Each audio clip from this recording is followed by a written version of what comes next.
sanctuary where bonds are formed, where hearts find comfort. A journey that goes beyond what is, touching every facet of life. It's more than a gathering.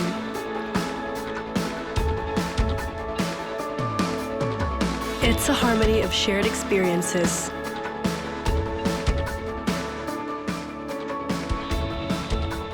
A foundation of hope,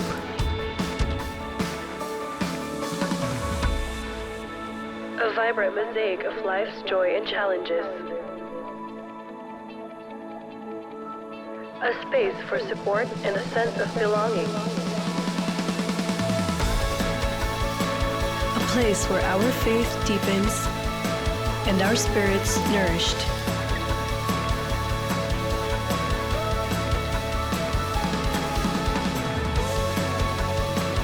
Let's journey together. Let's start now.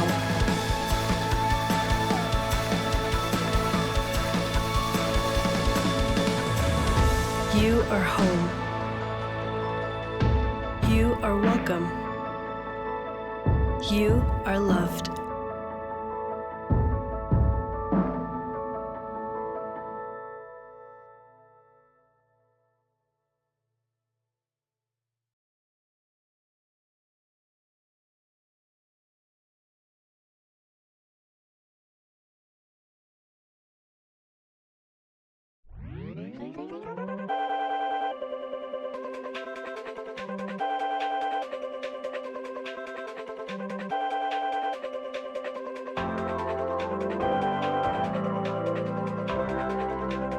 Can I invite you to take a midweek pause, to deliberately have some downtime so that you can listen to God's Word every single day.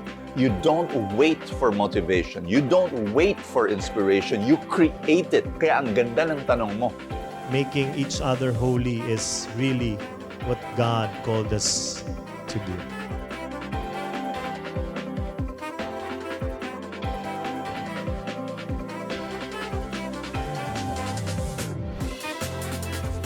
Jesus gave His whole life for that human being. Think about that. Your job after you've encountered Jesus is to bring heaven home.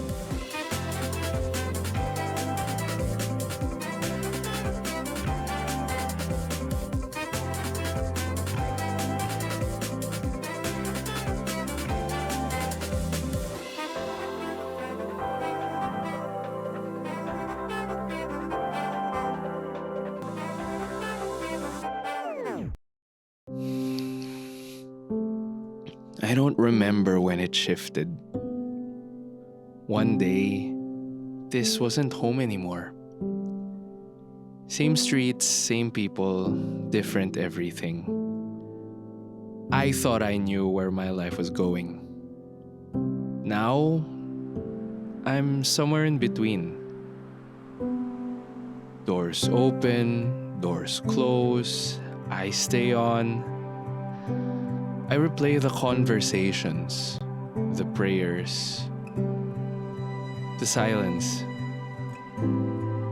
I'm still moving, but I don't know toward what. God feels quieter than I expected. And I keep asking myself, how did we get here?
And to formally welcome each other, awitin natin ng sabay-sabay ng may kagalakan sa ating mga puso ang pinakamasayang fiesta sa Cavite. Come on and sing! Are you ready, kids? Ako'y nagagalak pagkat isang linggo na naman ang nakalipas. Salamat sa Diyos, mga biyaya niya ay di natatapos. Ako'y muling maghahanda sa natatanging araw na kanyang ginawa. Sa bagong hain at mga himala, ating siyang salubungin at ating purihin, magsalo-salo sa kanyang piging. Are you ready? Sabay-sabay! Ito ang pinakamasaya, pinakamasaya. Fiesta sa Cavite. Ito ang pinakamasaya, pinakamasaya. Fiesta sa Cavite. Ito ang pinakamasaya, pinakamasaya. Fiesta sa Cavite. Ito ang pinakamasaya, pinakamasaya. Fiesta. Sing more. Masaya, pinakamasaya. Fiesta sa Cavite. Yan talaga pag umaga. Nagpa-practice sa ating mga boses. Pinakamasaya. Fiesta sa Cavite. Let's sing. Pinakamasaya. Fiesta sa Cavite. Ito ang pinakamasaya, pinakamasaya. Fiesta sa Cavite. Fiesta sa Cavite. Sabay-sabay. Salo na. Amen and amen. Thank you, Jesus. Thank you, oh God. God is great. Amen. Amen. So kahit na ano mga nangyayari sa ating buhay, God is in control. May mga mali man, may mga sabit man, pero God will always there for us, embracing us. Amen. Because He is the King of Kings. Amen. His name reigns above all. Amen. Can I hear an amen? Come on. Para mga hindi pa nagbe-breakfast, can I hear an amen with a clap of praise for Jesus? Come on. Let's sing and praise His name because we believe that His name is worthy to be praised. Come on, let's sing. Can we clap our hands for Jesus?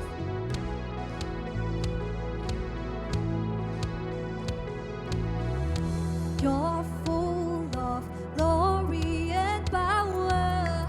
Your mighty hand lifts me up when the world gives way. Jesus, my Lord, you reign. There's no boundary in your love. Goes beyond the highest skies.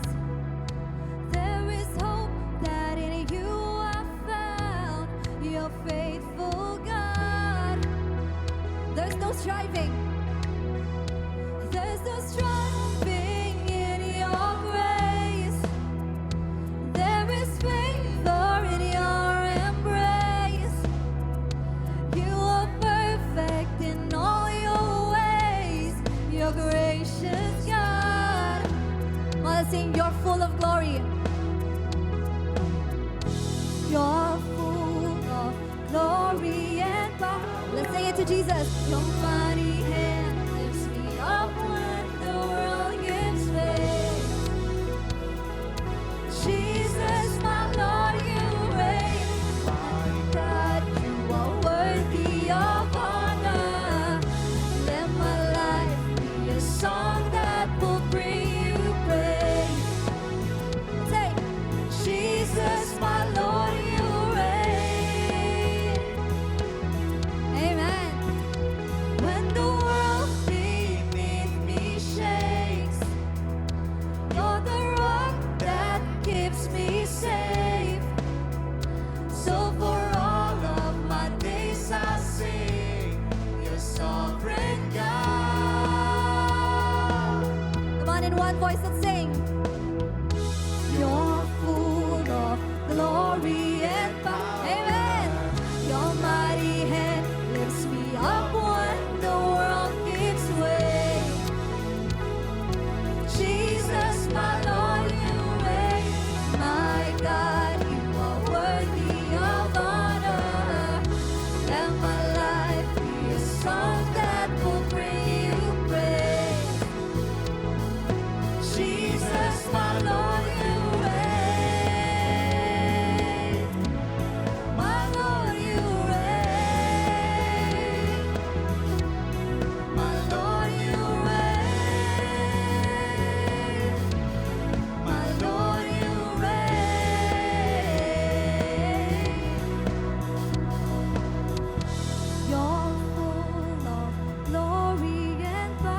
Let this be a prayer. Lift me up when the world gives way. Jesus, my Lord, you reign. Hallelujah, praise God. Let's give God the worthy praise that He deserves. Hallelujah, palakpakan natin si Lord. Let's give a 10-second round of applause. 10, 9, 8, louder.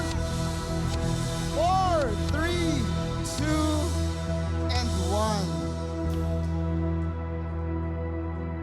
1. Is God the King of your life? And I have a good news for you today. Ask me what? God never abandons His people.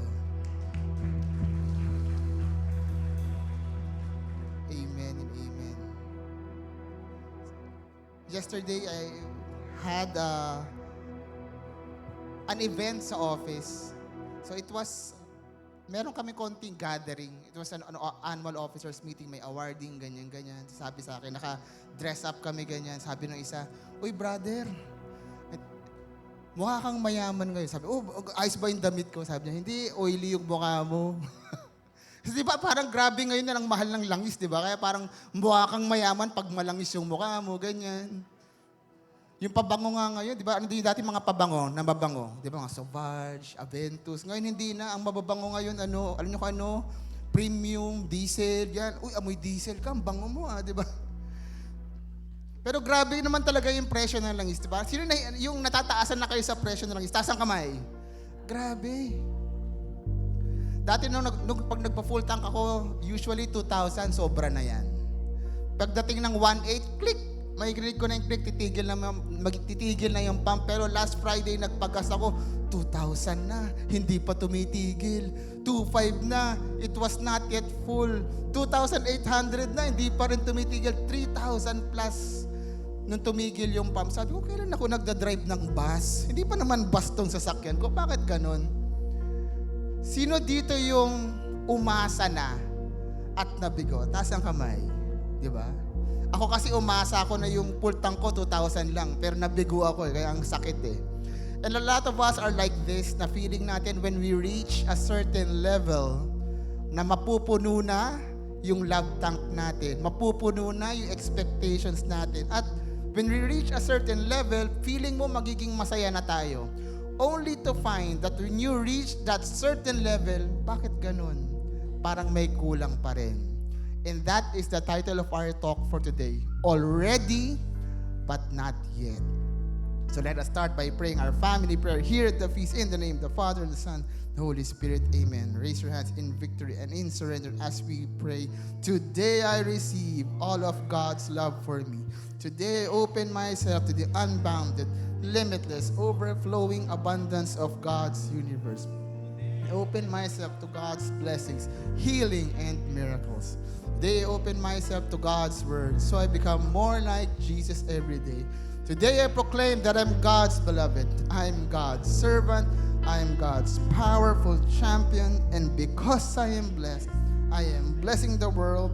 In Jesus' name, amen and amen. Let's read the word of the Lord. Thy word is a lamp unto my feet and a light unto my path. So we're going to read from Luke 4 verses 18 to 19. Ang sabi dyan, the Spirit of the Lord is on me because He has anointed me to proclaim good news to the poor. He has sent me to proclaim freedom for the prisoners, recovery of sight for the blind, to set the oppressed free, to proclaim the year of the Lord's favor. Next week, Holy Week na. And some of us, sino yung magbabakasyon ng Holy Week? Taas ang kamay. Yung iba uuwi sa kanya-kanyang mga probinsya. Ang tawag doon, pag umuwi sa mga kanya-kanyang probinsya, yung mga balikbayan, parang, uy, ayun dyan na naman yung mga main character. Di ba? Ang gaganda ng damit, aurang-aura, akala mo kung saan nanggaling, ang ganda ng mga sasakyan, may kanya-kanyang pasabog, pa-main character. And in the verse we read, Jesus was already gaining popularity as a teacher in the other parts of the Israel. And in the verse we read, this was his first time to speak in his hometown. magbabalik bayan na rin si Kristo. Tapos anong ginawa niya? Hindi siya nagpasikat. Walang pasabog. Ang ginawa niya, binasa lang niya yung prophecy ni Prophet Isaiah. Then what happened? He rolled the scroll. Binalik niya, gave it back to the attendant and sat down. And the eyes of everyone in the synagogue was on him. It was fastened on him. Talaga, ano ang gagawin mo? Ano yung pasabog mo? Yung mga tao iniintay. Pero ito yung pasabog niya. Tagal-tagal nilang nag-iintay. Ang sabi niya, and he began by saying to them, today, the scripture is fulfilled in your hearing. Anong fulfilled? Mahirap pa rin naman tayo. Hindi naman, bulag pa rin naman yung iba sa atin. Paano naging fulfilled? I want you to go back. Babalikan natin yung verse kanina. But let me highlight the beginning. The beginning says, the Spirit, can we read together? The Spirit of the Lord is on me.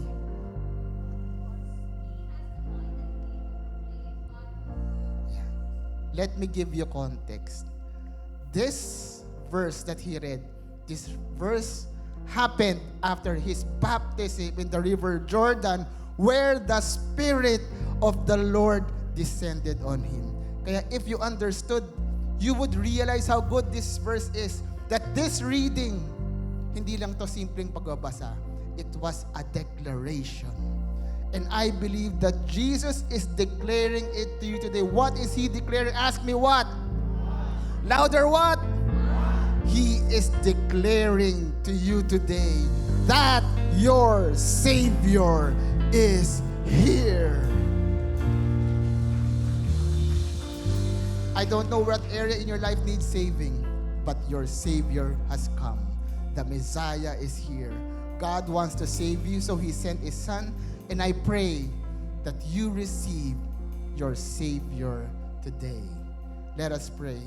Lord, we thank you for not giving up on us, for not abandoning us. Hindi mo kami pinabayaan, Panginoon.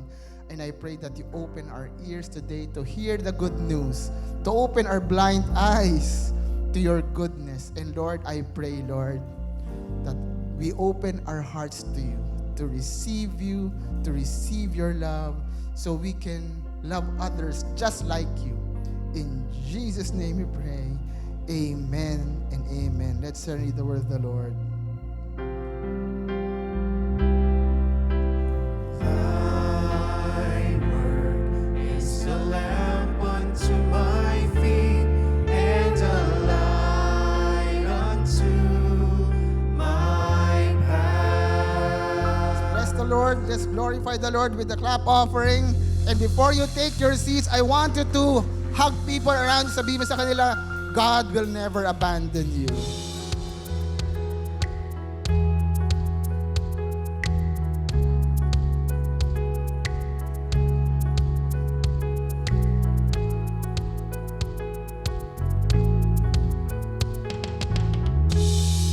Palakpakan natin yung ating worship team. Thank you, worship team. Palakpakan natin yung awesome kids natin for always bringing joy to this stage.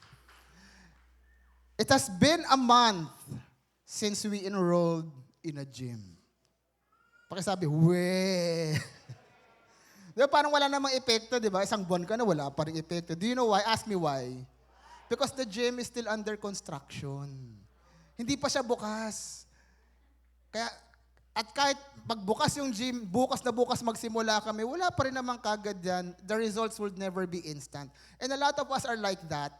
Some of us, when we attend the feast, ang saya ng pakiramdam, and we keep on coming back. We attend regularly, we go to Mass, we receive the sacraments. Pero ba't ganun feeling mo, hindi ka pa transformed? Do you have that feeling na parang, ganun pa rin, ba't parang ang makasalanan pa rin ako? Last week, di ba, parang ang ganda ng message that you are God's temple, that God is dwelling inside of you. You are carrying that message. Paglabas mo ng pinto, you are God's dwelling place. Tapos kalalabas mo pa lang ng parking, feeling mo si Lord umalis na. Kasi bumalik ka na kagad sa dati mong ugali. Huwag kang mag-alala, kapatid.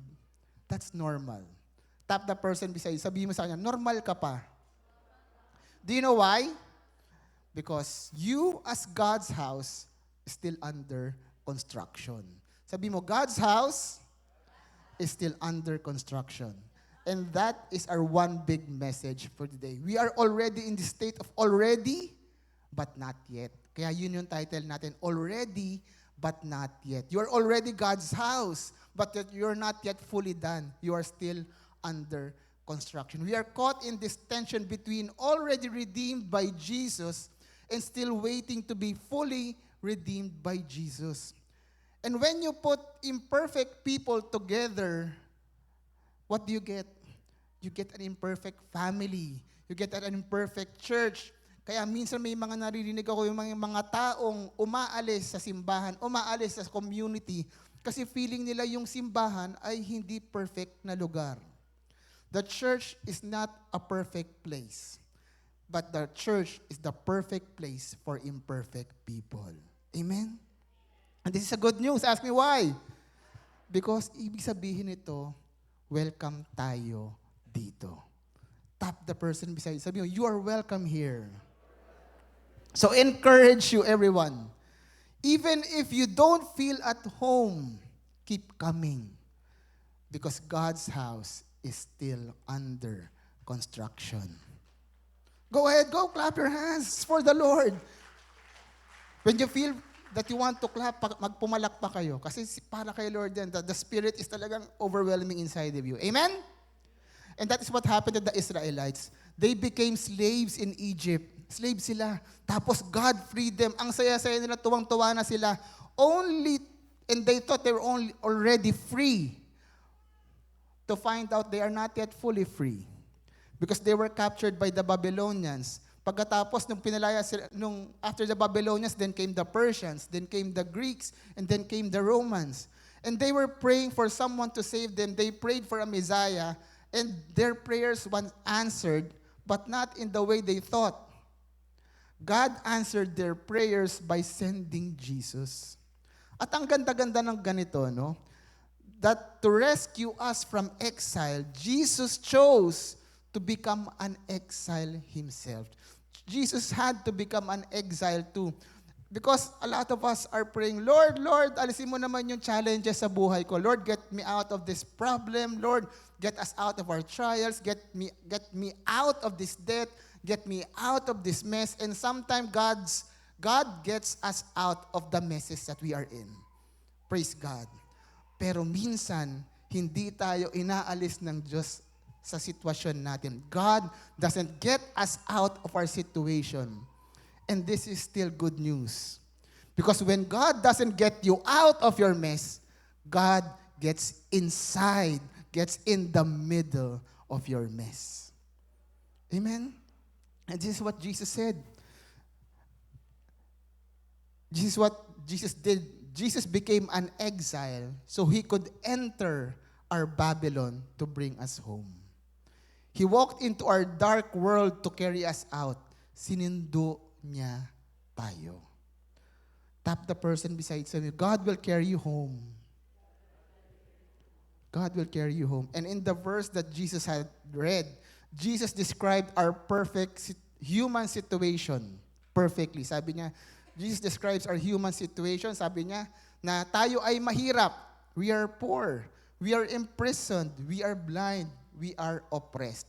We are poor, di lang financially, but we are also poor morally. We are poor spiritually.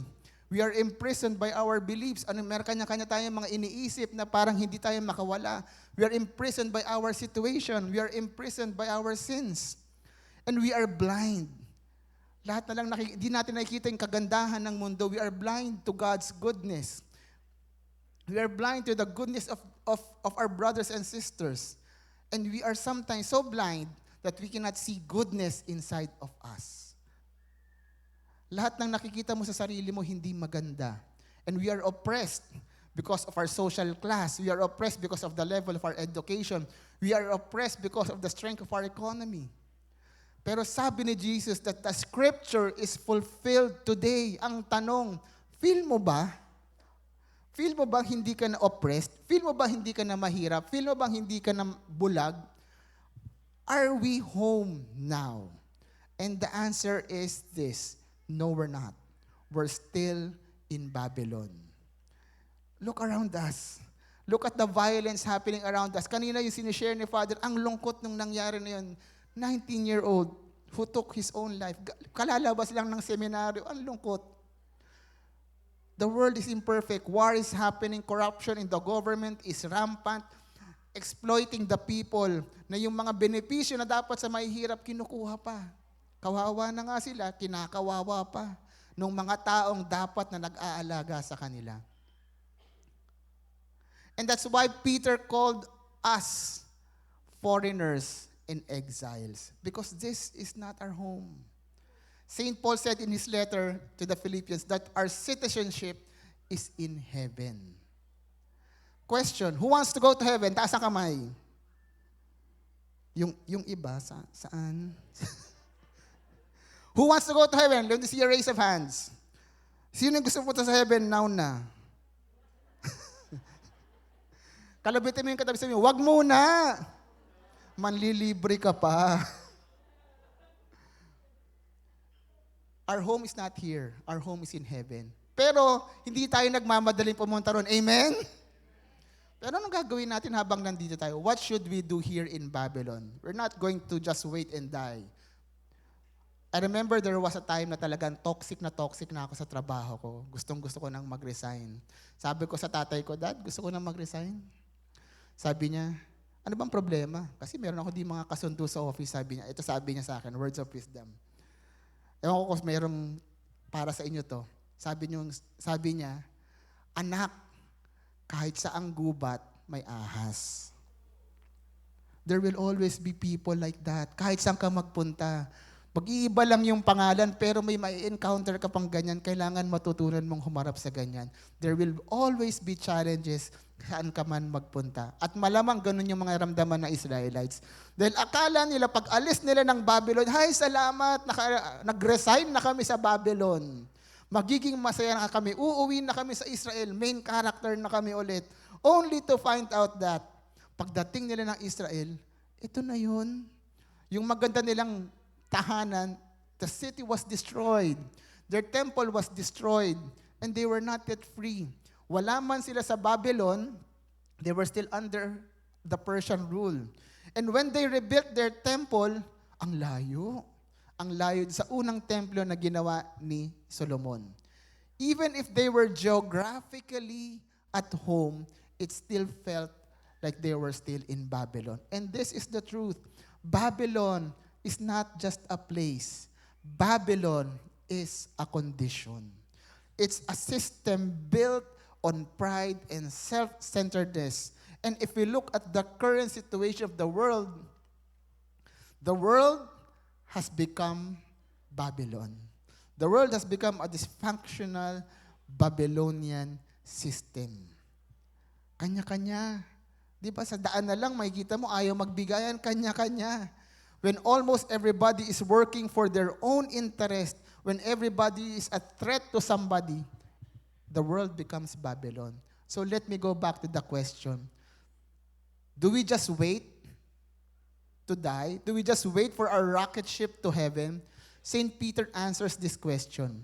Sabi niya, dear friends, I urge you as foreigners and exile to abstain from sinful desires which wage war against your souls. Live such good lives among the pagans that though they accuse you of doing wrong, they may see your good deeds and glorify God on the day He visits us. We are not supposed to wait to go to heaven. We are supposed to work before we go to heaven. We have a mission. Tap the person beside you. You have a mission. What's that mission? You're supposed to live good lives, doing good deeds. We don't have to wait for heaven. We need to work for heaven to come down on earth. Bakit natin to kailangan gawin? Do you know why? Ask me why. Louder, why? Because we are the body of Christ. We are the body of Christ. So when He said His mission statement that I was anointed to proclaim good news, that He was sent to proclaim freedom to the prisoners and to give recovery, to bring sight to the blind, and to set the oppressed free. Nung sinabi niya yan, hindi lang siya yun. Kasama tayo sa gagawa niyan. We are part of His mission because we are the body of Christ. We are part of God's construction team. And it may seem that we are so far from transforming Babylon into God's house, parang hindi mo pa maramdaman yung langit sa lupa. But soon it's going to be completed dahil alam natin ang ending. In the last book of the Bible, it says, I saw the holy city, the new Jerusalem, coming down out of heaven. Look, God's dwelling place is now among the people. Heaven will come down on earth. The Bible began with God and man together, and the story will end with God and man together again, with heaven on earth. And even if the world feels like it's currently the opposite of heaven, don't worry. God is not yet done. God will complete the good work that He has done. Sabi sa Philippians 1:6, and I am certain that God, who began the good work within you, will continue His work until it's finally finished on the day when Christ Jesus returns. Friends, if you feel na parang bakit ganun, hindi ako maging masaya dito sa mundo. Bakit ganun parang laging may kulang? Kasi hindi ka para sa mundo. You don't belong here. You belong to heaven. You belong to the Lord. Let me invite you all to stand up. So my family and I, we're planning to go to Japan. Malayo pa naman. Pero while planning, we studied, alam kung kailan magandang pumunta ng Japan. Kailan ba magandang pumunta ng Japan? Kailan nyo gusto pumunta ng Japan? Anong season? Autumn, yung iba. Spring, yung iba. Winter. Walang gusto mag-summer. Pero maganda rin naman ang summer doon. Kasi may kita mo yung green ng mga botanical gardens sa Japan. Yan. So yung ibang taga-bangko na kasamahan ko, pupunta sila ng Japan kasi ngayon spring, they want to catch the sakura. Pero alam nyo mga kapatid, kung kailan ang pinakamagandang pumunta ng Japan, tanong nyo sa akin kailan. The perfect time kung kailan pumunta ng Japan ay pag may budget ka na.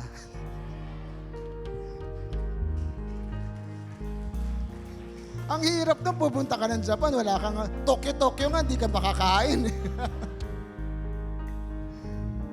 The perfect time to go to Japan is pag may budget ka na.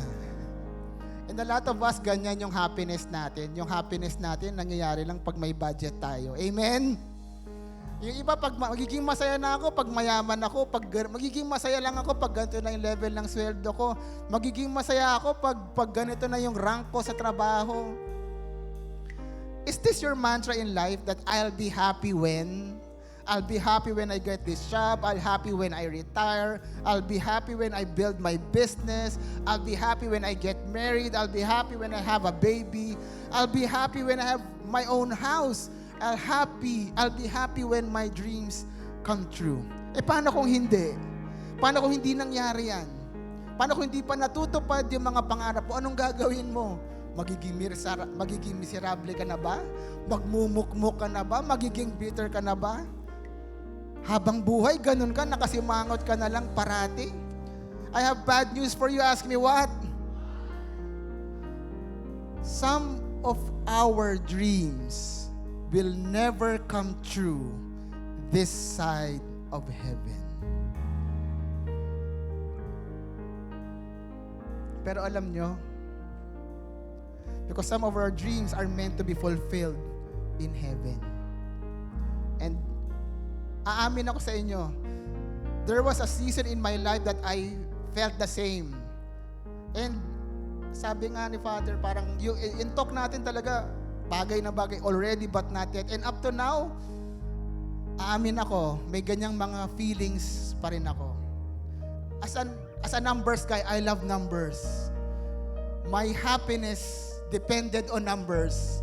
As a child, my happiness, it depended on how high my grades were. Kung gaano kataas ako sa top 10 sa school. Nung nagkatrabaho ako, it depended on the numbers, on how much my salary was, how much is in my bank account, how expensive my possessions were, how high is my position in the organization. And can I be vulnerable to you? Pwede bang maging tao ako sa inyo ngayon? Pwede? Aamin ako sa inyo. Before I preach something to you, God preaches it to me. Bago kayo tamaan, ako muna ang pinapatamaan ni Lord. Tulad nyo, I'm also a work in progress. I'm also an already, but not yet. I'm already a builder, but not yet perfect. Because up to now, kahit builder na po ako, I still experience that feeling. Before the pandemic, the Feast Dasmariñas in SM, we were averaging a number of 300 attendees. But after the pandemic, we tried to go back sa SM, hindi na siya bumalik sa dati. And muntik na kaming magsara dahil hindi namin kinaya yung gastos. So we went back sa FCIE dahil doon sa FCIE, it was a special place for me. Doon ko unang na-discover na may Feast Dasma. Sabi ko kung saan ako nagsimula sa Feast Dasma, malamang God is leading me here at dito ulit magsisimulang lumaki. Pero hindi pa rin. And I often share this with you. I have feelings of doubt.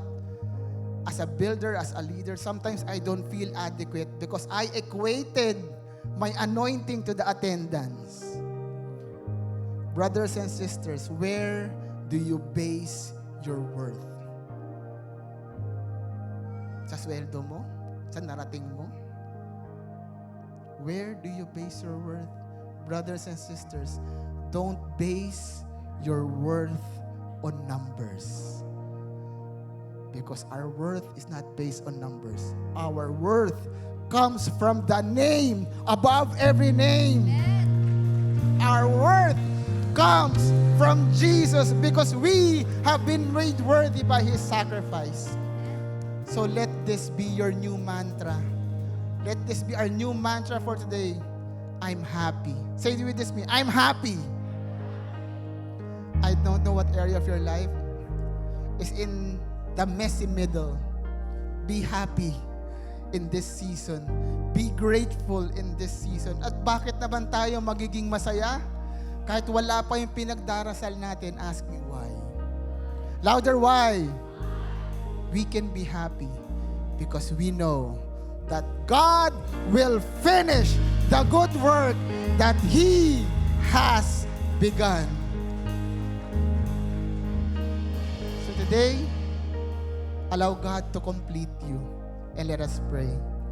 Lord, maraming salamat sa iyo, Panginoon. Salamat, Panginoon, that you did not abandon us.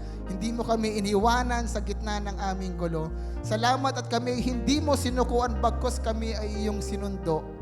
Pabalik sa iyo. Lord, give us the grace to surrender to you, to surrender to your mission, to bring good news to the poor, to show the people of your goodness, and to bring the good news that in your love there is freedom, that in your love we can find our worth. And Lord, thank you because despite of our imperfections, you have called us worthy. Because our worth will never come from numbers. It doesn't come from the admiration of our neighbors. It comes from your name, Jesus. The name above all names. So today, Lord, we are going to worship you. We are going to worship your name because worthy is your name and holy is your name. And all of this, we pray in your mighty name, Jesus. Amen and amen. Come on, brothers and sisters. We would like to invite you to please raise up your hands to heaven. If you believe that God is here, raise up your hands. Lift up your hearts to Jesus. Lift up your prayers. Because He is worthy to be praised. Come on, let's sing. In the beginning was the Word. You spoke the Word to be, and there is nothing that could come to life without you. For you are life and the light, and all will come to see. All of creation will believe and for your glory. Well, let's sing worthy.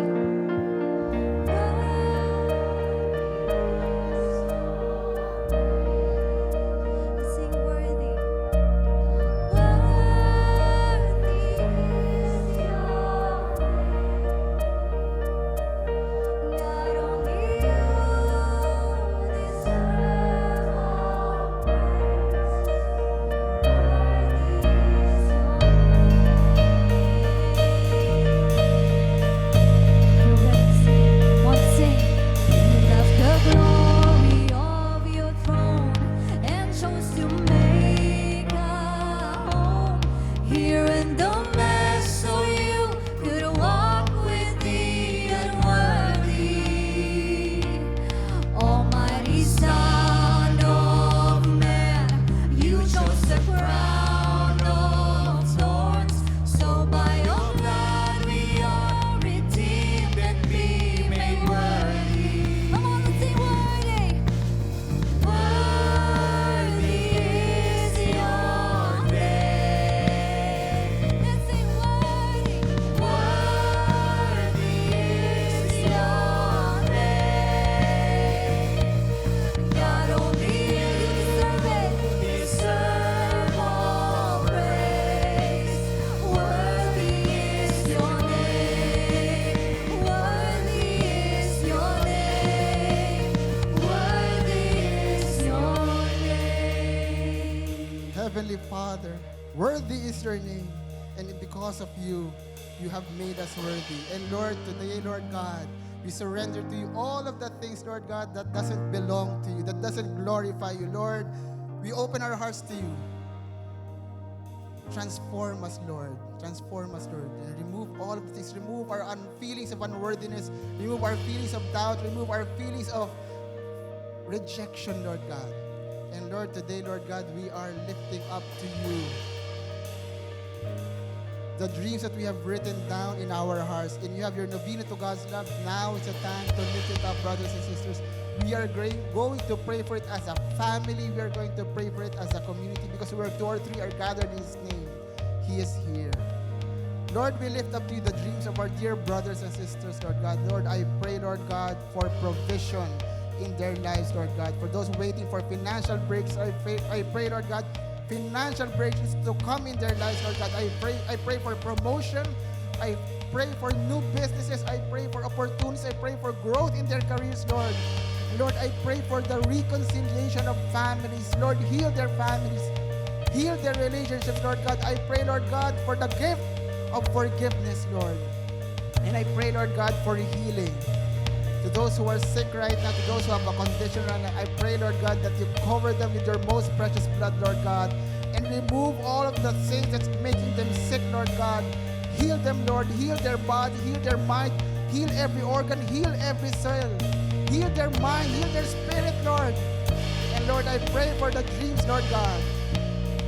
The dreams, Lord, that they have written down in their novena to God's love, because we believe and we declare, Lord, in your perfect time, all of these dreams will come true. And Lord, kung akala namin tapos na, hindi pa tapos. The world may say it's the end, but it will never be the end, because you, only you will have the last say, and you will complete the good work that you have begun in our lives. Well, let's sing it again. For the first and last, the living one, sing holy. For the Lamb was slain, now on the throne, sing holy. But in one voice, for the one who was and is to come, sing holy. All glory and the power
Singing on endless hymn, oh holy, holy, holy.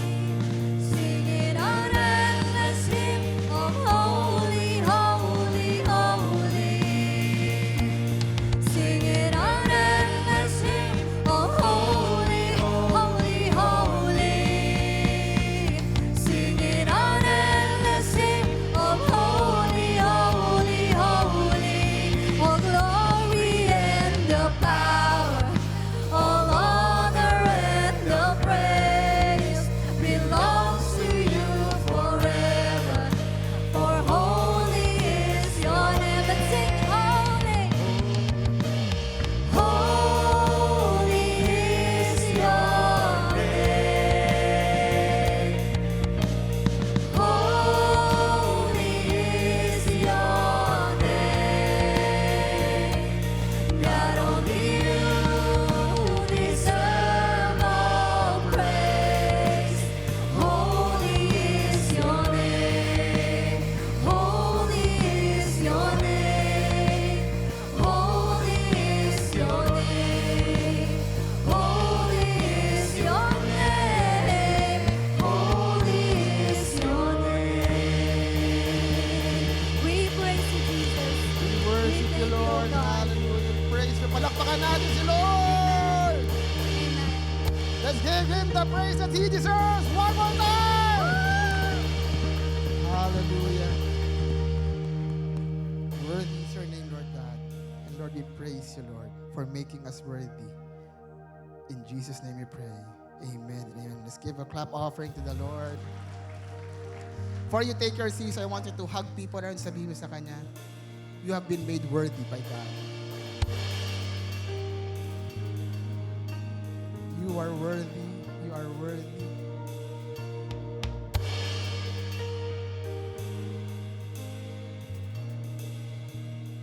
Are there first-time attendees? Taas po ang kamay. First-time attendees. First-time attendees. Can we see a raise of hands? For the first-time attendees, yan. Praise God. If you have a first-time attendee, if you have a first-time attendee beside you, pakisabi sa kanya, welcome home! So we have a welcome gift for all our first-time friends, and can we pray for them? May regalo po kami, kita-kita po tayo sa labas, and can we get our first gift? Can we pray for our first-time friends? Raise your hands towards our first-time friends. Lord Jesus, we thank you for the lives of our first-time friends, our first-time family, Lord God. Thank you, Lord, for calling them here. Lord, it's not an accident that they are here. They need to hear this message from you. Thank you, Lord, for bringing them here. And I pray, Lord God, that you give them a free time, free their schedules every Sunday so we can worship together as one Feast Dasma family. In Jesus' name we pray. Amen and amen. Pakisa, welcome home! So, some announcements. So next, teka lang, may pinapasabi si Lord.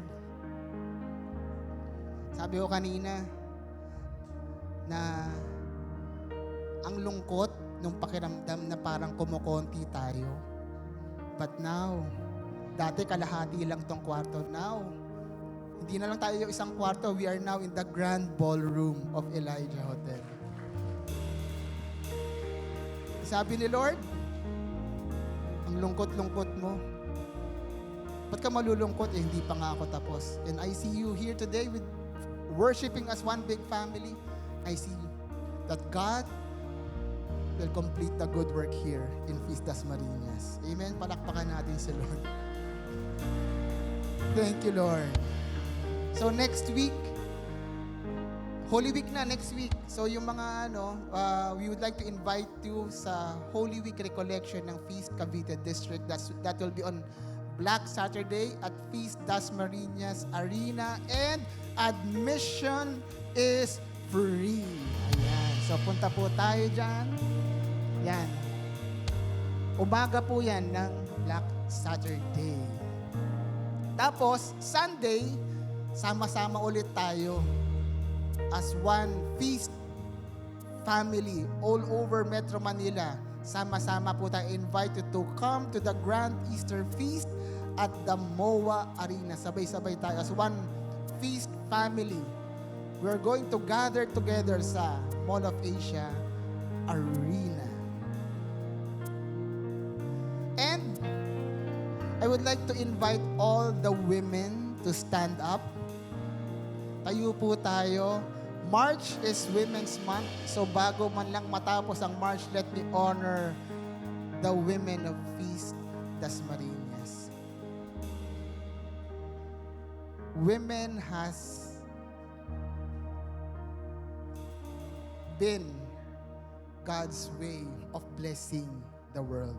It is through a woman that He blessed the world with His Son, Jesus. Kaya I would like to honor the brave. Kayo po ay matatapang. I'd like to honor the bravery of the women. Kayo po ay obedient. And I'd like to honor all of you for your contributions to society. Let's all pray for the women. Palakpakan natin ang ating kababaihan. Let's all pray for our women here at the feast. Lord Jesus, we thank you for the lives of our dear sisters, Lord God. And Lord, these sisters, Lord, they have been instrumental in making our feast grow. They have made our feast a family. They have made our feast a warm place, Lord God. Maraming salamat, Lord, for giving them to us, Lord God. They are your gifts to us, Lord God. And Lord, we pray blessings over their lives, Lord God. I pray, Lord God, na kung ano man yung laman ng puso nila, Panginoon, ito po ay ipagkaloob mo ng ayon sa purpose mo sa buhay nila, Panginoon. And Lord, I pray, Lord God, that you give them health, Lord. I pray over their careers, their businesses, Lord God. I pray, Lord God, that you bless them more, Lord God. More than they can ever imagine. Lord, I honor these women, Lord God. But before they are women, Lord, before they are mothers, they are your daughters, Lord God. And we know, Lord God, that you will never abandon your daughters. In Jesus' name we pray. Amen and amen. Palakpakan natin ang ating women. And to all the women remain standing, we have a gift for you. The feast has a gift for you. Ayan po. Thank you, Lord.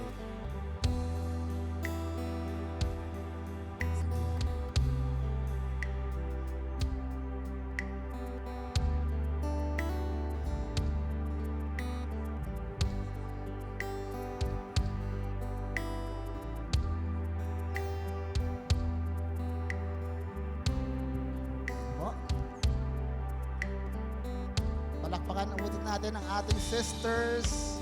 Thank you, sisters.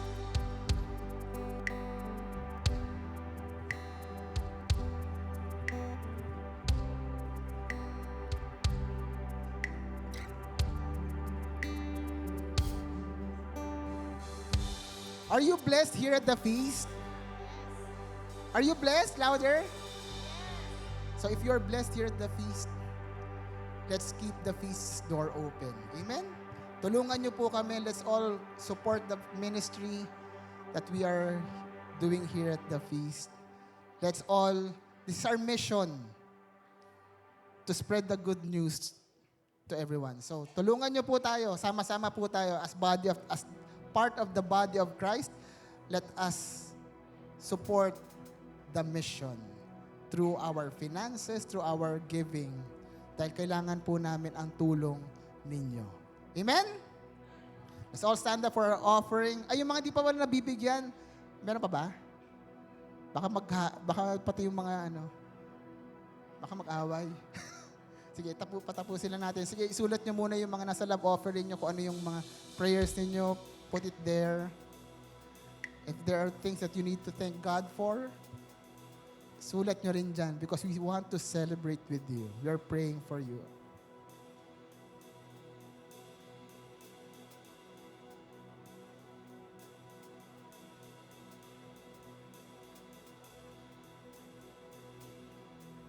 Ayan.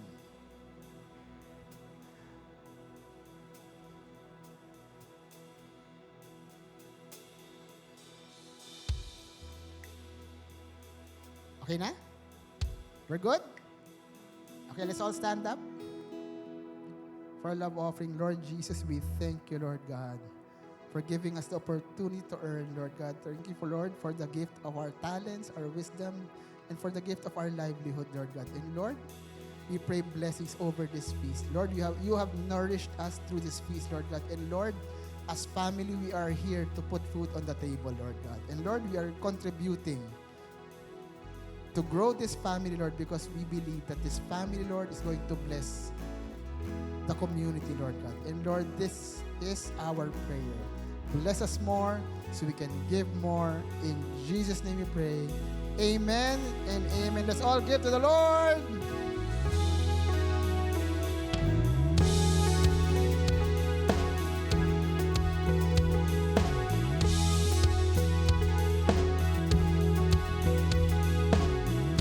You're full of glory and power. Your mighty hand lifts me up when the world gives way. Jesus, my Lord, you reign. My God, you are worthy of honor. Let my life be a song that will bring you praise. Jesus, my Lord, you reign. My Lord, you reign. My Lord, you reign. My Lord, you reign. Again, thank you so much for everyone for being here today. We will be back here at Elijah Hotel on April 12, 2026, Sunday, 9 a.m. for our Mass, followed by a powerful talk and worship. Again, we are praying to see your presence on April 4 for our Cavite District Holy Week recollection. Have a blessed Sunday, everyone. Thank you so much. Come on, let's sing it. You're full of glory and power. Your mighty hand lifts me up when the world gives way. Jesus, my Lord, you reign. Amen. Glory be to the Father, to the Son, to the Holy Spirit, as it was in the beginning, is now, and ever shall be, world without end. Amen. The Father, the Son, the Holy Spirit. Amen. Thank you so much. See you guys next week. God bless you all.